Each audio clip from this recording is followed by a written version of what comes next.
اسرع واقوى وصفه بتحل مشاكل كتير جدا في البشره، بتفتح بشرتك وبتخلصك من البقع الداكنه والتصبغات الجلديه وعلامات تقدم السن، وبتعالج حب الشباب واثاره. وصفه حلوه جدا يا بنات ومناسبه لجميع انواع البشره. لو عجبك الفيديو ده اول مره تشوفي القناه ما تنسيش الاشتراك عشان يوصلك مني كل جديد.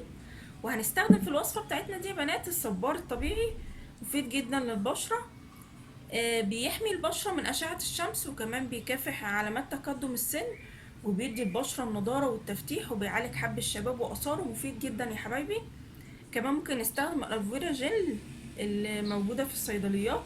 جبت قطع كده من الصبار وغسلتها وشلت الشوك اللي حواليها، وفتحتها من الجنب كده يا بنات، وهاخد بس الجل الموجود جواها هطلعه بمعلقة كده. وصفة فعالة جدا يا بنات ومن أحلى الوصفات اللي ممكن تعمليها لبشرتك. مكونات الوصفة دي بسيطة جدا وهتشوفي معايا من خلال الفيديو. الصبار يا بنات مفيد جدا. انا من كتر ما انا بحب الصبار زرعاه عندي في البلكونة، بحب الوصفة دي جدا. كمان جربوها هتعجبكم جدا.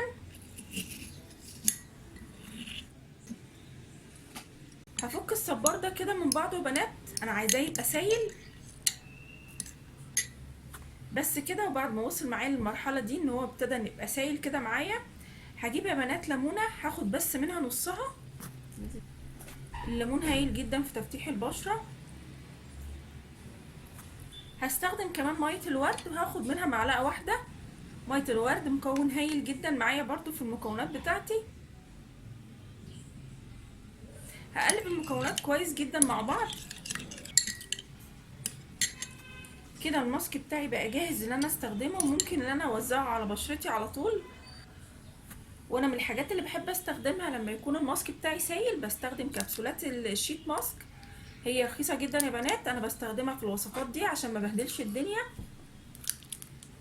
بس انتي لو مش موجودة عندك ممكن تستخدمي الماسك كده على طول. هنحط الكبسولة كده بنات في الماسك بتاعنا، هقلب كده فيها في الماسك لغاية ما تشرب الماسك كله. وبعد ما شربت الماسك كله هناخدها ونحطها على البشرة بتاعتنا ونسيبها حوالي نص ساعة. ماسك حلو جدا يا بنات، هايل جدا في التفتيح، بيخلصك من حاجات كتير في بشرتك، بيخلصك من البقع الداكنة. ماسك مفيد جدا لبشرتك، استخدموه يا بنات هيعجبكم جدا بإذن الله.